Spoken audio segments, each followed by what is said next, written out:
Hi guys, welcome back to my podcast.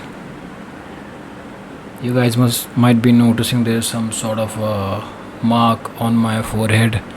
That's a very silly small injury that I faced yesterday while playing football, and so yeah, it looks funny. I did not realize कि मुझे चोट लगी है, but sir पे चोट लगी थी. शायद पीछे थोड़ा सा फ़ैन का बैकग्राउंड होगा, but I don't know, let's see. I am also testing the mic. I thought कि मैं कल कुछ रिकॉर्ड करूँगा, बट फिर पता नहीं, मूवमेंट नहीं आया, वक्त नहीं हुआ. It just did not happen, was not meant to happen I guess yesterday. And so yeah मुझे आज बहुत ही स्ट्रॉन्ग फीलिंग आ रही थी कि आज तो मैं रिकॉर्ड करूँगा ही करूँगा, क्योंकि एक दो चीज़ें मैंने एक्सपीरियंस करी via screen, which means I watched couple of things, basically nothing.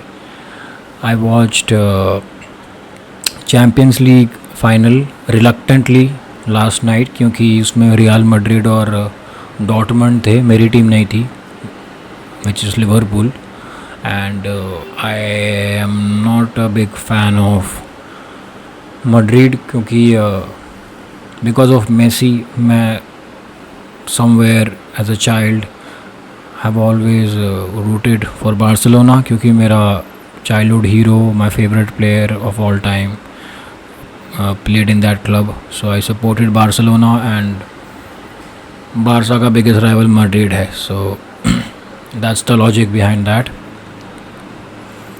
So yeah, and then मेरा जो खुद का जो क्लब है जिसको मैं सपोर्ट करता हूँ बचपन से, वो है Liverpool.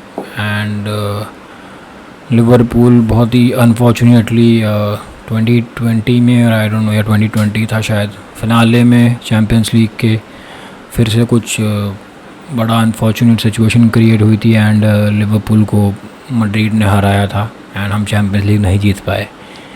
And sounds pretty childish, but yeah, these things kind of stay with you in some deep corner of your heart.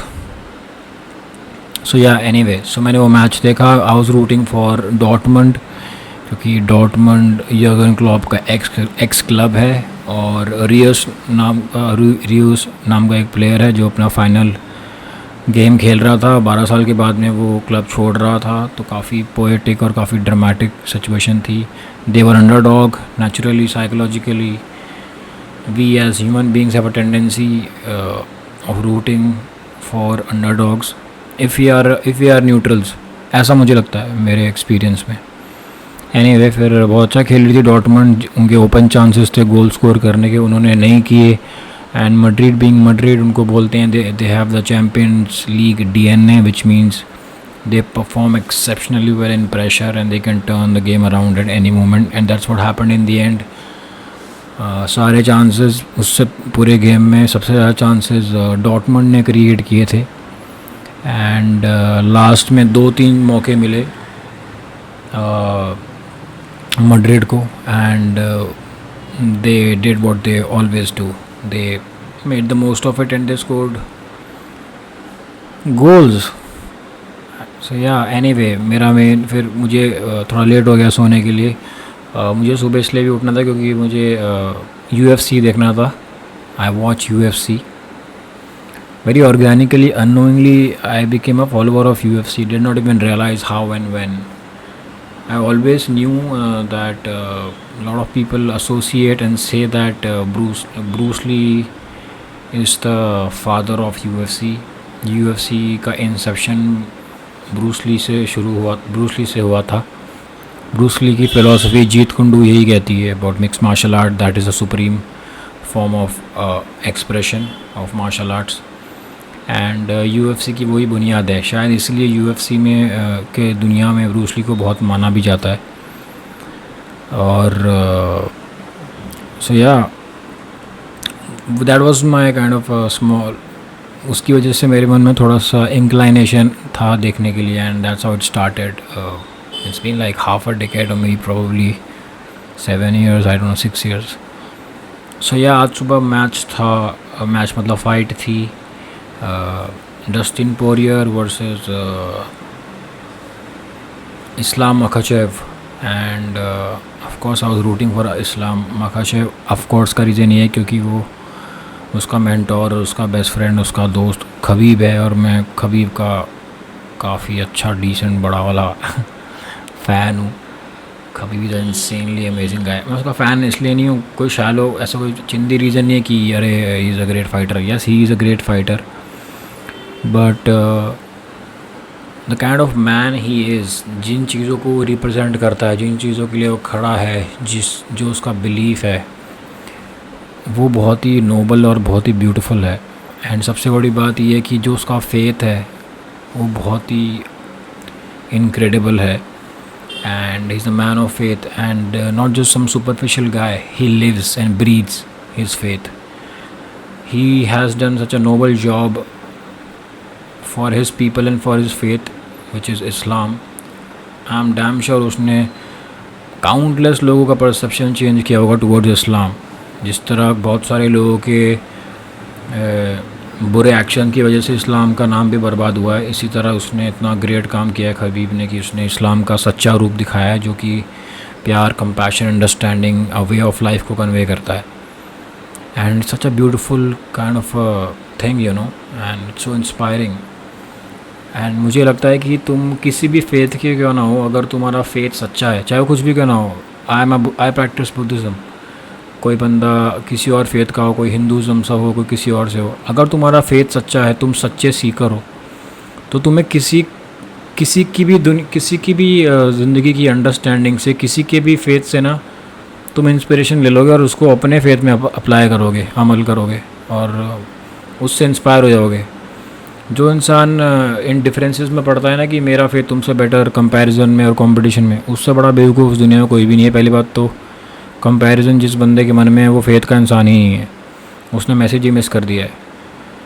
समझो कि अगर कल को मैं कहीं पर पब्लिक प्लेस में घूम रहा हूँ और मुझे किसी मराठी इंसान ने कोई अच्छी बात बोली है और किसी ने इंस्पायर कर दिया, तो क्या मैं पहले ये बात मैं सोचूंगा कि अरे मराठी है, इसने मुझे इंस्पायर कैसे कर दिया, मैं तो मराठी नहीं हूँ, मैं तो कुछ और हूँ, तो मैं इसकी बात इंस्पिरेशन नहीं लूँगा। मैं अगर मुझे किसी इंसान ने इंस्पायर किया है अपने कॉन्डक्ट से, अपने बिहेवियर से, किसी बात से, तो मैं उसे अपने जीवन में अमल करूँगा, उस चीज़ को अपने मन में कैरी करूँगा और मैं बैक टू अपनी लाइफ में लेके जाऊँगा, और जो भी मेरे तौर तरीके हैं जीने के, मैं उसमें उसको अप्लाई करूँगा और वो छाप रहेगी मेरे मन में। सेम चीज़ यही फेथ है। एंड कोई कंपटीशन नहीं है, क्योंकि जो सच्चा इंसान फेथ का हो तो मुझे इंस्पायर इसीलिए करेगा क्योंकि वो पहली बात तो प्रीच नहीं कर रहा होगा ना, उसमें कोई फोर्स होएगी लोगों को कन्वर्ट करने में। वो बंदा सिंपली असली फेथ का मीनिंग ये है, वे ऑफ लाइफ, वो ट्रूथफुली खुशी से जी रहा होगा अपने फेथ को। अगर वो अपने फेथ के बारे में बात भी करता है ना किसी से, it is out of pure Joy, passion, compassion, वो नेचुरल एक्सप्रेशन बन जाता है उसके बारे में बात करना, उससे शेयर करना। हमारी ज़िंदगी में जो भी अच्छी चीज़ें हैं, खुशी जो हमें खुशी देती हैं, हम नेचुरली उन चीज़ों के बारे में बातें करते हैं। एंड उतना नेचुरल और उतना खूबसूरत बन जाता है एक पॉइंट के बाद में फेथ के बारे में बात करना, क्योंकि उसको हमने मैजिक, जिस इंसान, जो सच्चा बंदा फेथ का होगा, उसने उसका मैजिक देखा होगा, उसने उसकी पावर महसूस करी होगी, उसने देखा होगा कि भाई यही सब कुछ है, तो नेचुरली वो इंसान वही बात करेगा, तो उसकी एनर्जी अलग होती है ऐसी चीज़ों की। Similarly on the other hand, जो इंसान को कुछ पता ही नहीं कि फ़ेथ क्या है, वो ऐसी कुछ भी पैरट मगिंग कर रहा है, चार बातें सुन के किसी की या किसी से इन्फ्लुएंस होके प्रीची बन रहा है और डिफरेंसेस क्रिएट कर रहा है और आर्ग्यूमेंट कर रहा है, किताबी बातें जो पढ़ ली उसने होली बुक्स में, उस बुनियाद पर लोगों को जज कर रहा है, आर्ग्यूमेंट कर रहा है, वो इंसान एक्चुअली में फ़ेथ का इंसान नहीं है। वो फार बिलो है सोसाइटी के इंसान से भी, क्योंकि सोसाइटी के इंसान में थोड़ी तो ओपननेस होती है, ऐसे इंसान में तो कोई ओपननेस नहीं होती। इस बंदे ने मतलब कि फ़ेथ के नाम, मतलब फ़लाना जो भी बंदा वो होगा, उसने फ़ेथ के नाम पे अपने और बैंड बजा रहा है वो, सो बेसिकली और डिल्यूजन में चला गया है। फ़ेथ का एंड गोल, एंड पर्पस सिर्फ फंडामेंटली यही है, इंसान को खुद के करीब लेके आना, इंसान को खुद के अंदर छुपी हुई खुशी का एहसास दिलाना, इंसान को एक बेसिकली इंसान बनाना। एंड मैक्सिमम लोग इस जीवन में बस आ जाते हैं और चले जाते हैं। पानी पे किस तरह एक बबुला बनता है, बबल बनता है। बबुला क्या होता है भाई? बबूला, आई don't no that's a Hindi word, sorry. जिस तरह पानी पे एक बबल बनता है, इस तरह लोगों की जीवन की फॉर्म क्रिएट होती है और फिर ख़त्म हो जाती है। मैक्सिमम लोग ऐसे जीते हैं, बट बहुत कम लोग इंसान बन पाते हैं। एंड हमें इंसान सिर्फ़ और सिर्फ फ़ेथ बना सकता है। मैं फ़ेथ को तुम रिलीजन से कंफ्यूज मत कर लेना कि जो भजन वजन जो हो रहे हैं मंदिरों में वो रिलीजन है, मतलब वो फ़ेथ है। Faith means something deep experiential, जो किसी बंदे ने अपने जहन में, अपने मन में एक्सपीरियंस किया हो, the truth of life, the interconnectedness of life, that is called faith. It has a proof of your experience. क्या बोलते हैं उसको, एहसास, आभास, जो भी वर्ड होगा, मुझे इतने शुद्ध हिंदी के वर्ड आते नहीं है। That's called faith. Believe can be like something जो तुम्हें you think that can be a possibility, but तुम्हारे एक्सपीरियंस में नहीं है। Faith is like I will drop something from this height, I'll drop something from this height to the ground. It is my faith that because of gravity, that's how gravity works, and this thing has a weight. It is bound to fall on the ground, क्योंकि it is the law of life. Similarly, that is what faith is. You just understand the laws of life. जिस तरह ये law of gravity है, इस तरह उस सबसे बड़ा एक लॉ होता है, वो जीवन का लॉ होता है, लॉ ऑफ लाइफ, जो सब कुछ गवर्न कर रहा है, साइलेंटली सब चीज़ें क्रिएट कर रहा है, सब चीज़ों को ट्रांसेंड करने का वक्त भी दे रहा है, और सब चीज़ों को रीग्रुप करा रहा है और वापस से रिक्रिएट कर रहा है। ये जो रिसाइकलिंग चल रही है एंडलेसली, ये उस लॉ से चल रही है। ये इस लॉ का एक पहलू है। ऐसे ये जो मेन लॉ है, यही पूरी सृष्टि को चलाता है। एंड एनीवे, ये टॉपिक खबीब से शुरू हुआ था, बट आई एम ग्लैड मैंने इतना ज़्यादा फेथ के बारे में बात करी। वो भी मैं इसलिए कर पाया क्योंकि faith is everything and I've experienced its power and I still do every day. I won't be anybody anything. मैं शायद ज़िंदा भी नहीं होता अगर मेरी लाइफ में फेथ नहीं होता, क्योंकि I'll be very honest with you all, with utmost humility, हाथ जोड़ के, ये जीवन जीने लायक ही नहीं है अगर किसी की ज़िंदगी में फ़ेथ ना हो। सब कुछ after a point becomes meaningless. किसी चीज़ की कोई मायने ही नहीं है अगर हम फेथ को नहीं समझेंगे, क्योंकि जीवन का मकसद ही यही है, इस दुनिया में पैदा होने का मीनिंग ही यही है। और जब हम फेथ को समझ पाते हैं तो हम समझ पाते हैं कि ये जीवन सिर्फ साथ में हार्मनी में जीने के लिए है, एक दूसरे को सपोर्ट करने के लिए है। और this life is nothing but an expression of giving, like it is nothing but giving. In fact हमारा जो जन्म भी हुआ है वो भी एक डिवाइन गिविंग है, एक गिविंग जेस्चर है वो। तो जब भी हम किसी भी चीज़ को होल्ड बैक करते हैं या उसके ऊपर उसे रोकते हैं, हम against the law of life जाते हैं, विच मीन्स हम गिविंग नेचर, जो हमारा फंडामेंटल ट्रू नेचर है, उसको हम रोक देते हैं। And then we experience the darkness, the endless loop and series of unfortunate events, and the pain and the suffering and the so many whatever dark stuff, because we drift away from our own true nature. And coming back to the Khabib thing, so in 2017 or maybe 17, I was in Thailand. That time there was this big bout, this big fight was supposed to happen between Conor McGregor and Khabib. I had my own set of belief, I won't say belief, but I had certain impressions about certain things in general.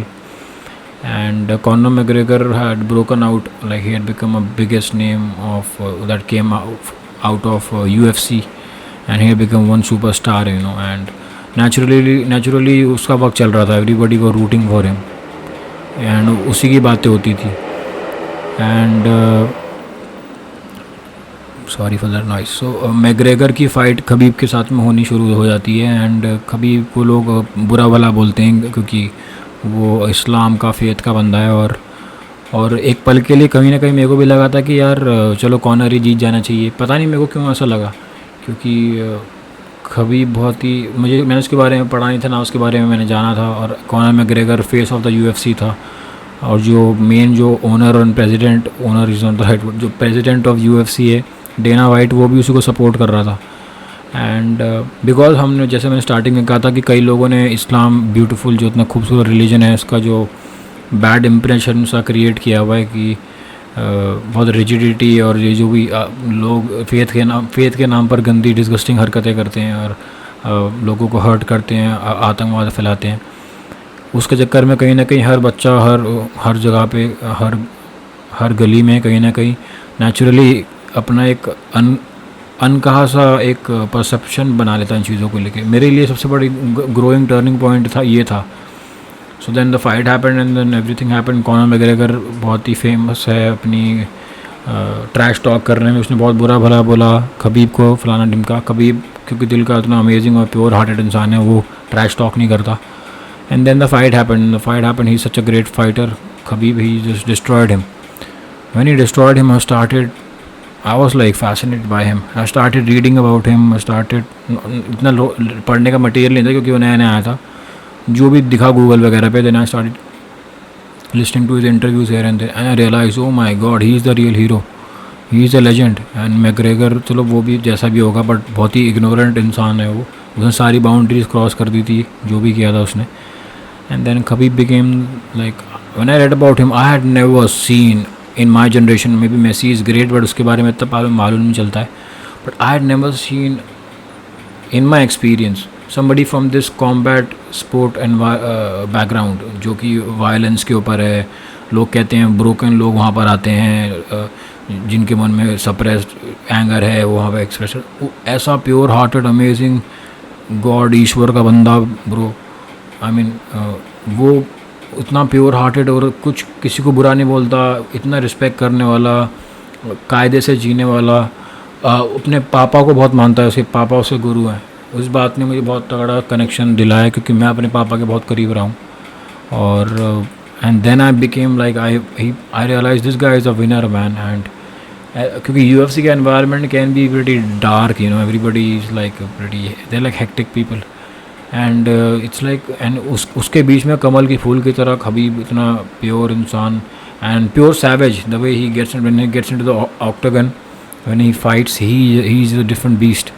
But overall, he's just a humble, gentle person, and after he became a big shot afterwards, one of the biggest names, one of the richest athlete in UFC, you can say. And what he does, he gives away, he supports his people, he gives it back to the community, he builds things in his hometown, he supports people. बाकी लोगों को आगे बढ़ाता है वो। उसने right time पर अपना आपको रिटायर करा लिया क्योंकि वो कहता था कि अपने पापा के लिए वो कर रहा था, उसके पापा दुनिया में नहीं थे तो उसका कोई पॉइंट नहीं रहा करने का। And I relate with that feeling, you know, कि मेरे लिए मेरे पापा हीरो थे, हैं, रहेंगे हमेशा। मेरे पापा की तबीयत ख़राब होने से और अब वो दुनिया में नहीं है, मैं खुद ये चीज़ महसूस करता हूँ कि ज़िंदगी में सच में बहुत ही कुछ करने का, जीने का मन नहीं करता, मतलब कोई सेंस नहीं बनाती ज़िंदगी, क्योंकि इट्स ऑलमोस्ट लाइक कि तुम्हारा मेंटर जिसने तुम्हारे पापा हैं, जिसके थ्रू तुमने पूरी ज़िंदगी देखी, समझने की कोशिश करी, सब बातें शेयर करी, पहली गर्लफ्रेंड से लेके सब कुछ।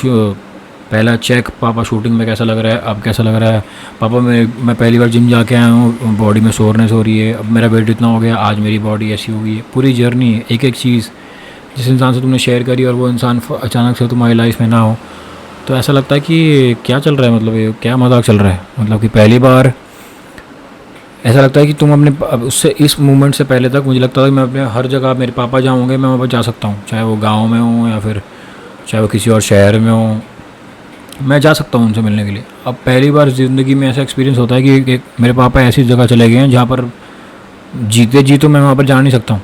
And imagine that feeling and that existential crisis that one can go through. And I also feel कि किसी को लगेगा अरे ये तो डार्क बात है, अरे भाड़ में गई डार्क बात, ये बात है भाई, है ना। मुझे लगता है कि सच्चा प्यार, सच्ची श्रद्धांजलि ये होती है कि जब कोई तुम्हारे से दूर दूर चले जाए तो तुम उस चीज़ को एक कैटलिस्ट बना लो, एक रीज़न बना लो कि तुम उस इंसान के लिए सबसे बेस्ट ज़िंदगी जियोगे, सबसे अच्छे इंसान बन गए रहोगे, और एक बहाना बनोगे कि तुम्हारे थ्रू लोग उस इंसान को जान सकें। लोग बोलेंगे अरे ये बंदा कैस बंदा यार, ये जब भी आता था बड़ा मज़ा आता है, क्या बात करता है, कौन है, उसने तो बहुत ही अच्छा किया आगे बढ़ के। एंड वो लोग तुम्हारे बारे में जानना चाहेंगे and then they will get to know कि वो तुम किसके बेटे हो। मैं अपने पापा का बेटा हूँ। And for that reason, that the whole world should know how great of a father I had, and he has raised me so well. इसलिए ये ज़रूरी है अच्छा करना. एंड अगर जो मैं अपने पापा के थ्रू आया हूँ, मैं मेरे पापा मेरे पिताजी के थ्रू आया हूँ, तो मेरा ऐसा मानना है कि मेरे पापा की लेगेसी उनके साथ में नहीं गई है. मेरे पापा की लेगेसी तो वो होगी जो मैं छोड़ के जाऊँगा. That is the legacy of my dad. And और मुझे लगता है कि सबसे बड़ा प्यार जताने का, दिखाने का बहाना और रीज़न यही है कि I am going to live a greatest life, I am going to love, I am going to give support, uplift and with my whatever, जितना भी छोटा मोटा कंट्रीब्यूशन हो मेरे जीवन से, मैं किसी को लगे कि ये ज़िंदगी बेटर जगह है, क्योंकि सो एंड सो युवराज है, so and so person exist जिसका नाम युवराज है. एंड मैं बातें कर पा रहा हूँ बिना रोए. I think that is one of the biggest proof that I love my father so much. And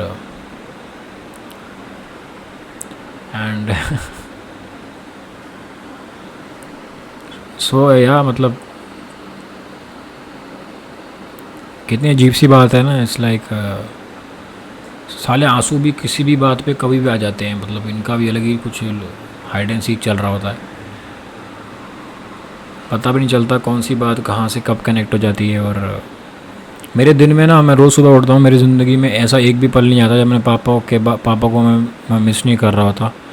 और मैं इसको ब्लेसिंग इन डिस्गाइज इसलिए मानता हूँ क्योंकि सफ़रिंग इतनी हाई लेवल की होती है कि मेरे पास कोई ऑप्शन ही नहीं है but to just live in gratitude and deep love and to always seek the almighty and the creator, जिन्होंने इस दुनिया में, जो हमको इस दुनिया में लेके आया है.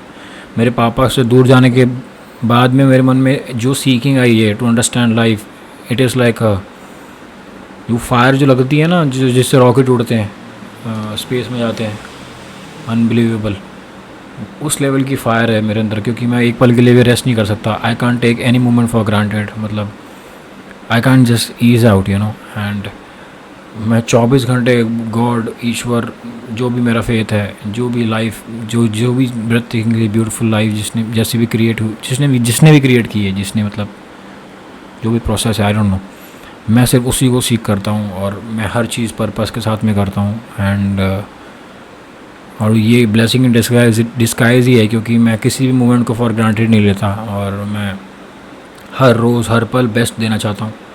और मुझे लगता है कि जब हम किसी चीज़ को भूल जाते हैं ना, तो हम ना लेज़ी बन जाते हैं और हम अपना मकसद भूल जाते हैं. ये ज़िंदगी एक क्षण भर का एक्सपीरियंस है, मोमेंट्री, एंड हमको उसको खुल के पूरी तरह जीना चाहिए. एंड मेरे पापा मेरे लिए वो रीज़न है, मुझे याद दिलाते हैं कि मैं उनके बिहाफ पे जी रहा हूँ, मैं उनके बिहाफ पे भी जी रहा हूँ, मैं तो जी रहा हूँ. एंड ये ज़िंदगी बहुत ही खूबसूरत सेलिब्रेशन है, क्योंकि मैं अपने पापा को सेलिब्रेट करूँगा कि मैं उनका बेटा हूँ. और आप सब लोगों को बहुत बार ही मेरे पापा के बारे में सुनना पड़ेगा, क्योंकि मेरी ज़िंदगी कुछ भी नहीं है. मैं सिर्फ हम लाइक एन आइसबर्ग, उसकी छोटी सी टिप ऊपर है, लेकिन जो उसका जो बेस है पानी के नीचे, वो सिर्फ मेरी और मेरे पापा की कहानियाँ हैं.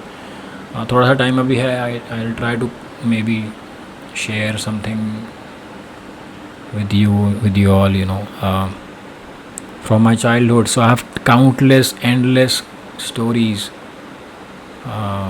of my. Is it rolling?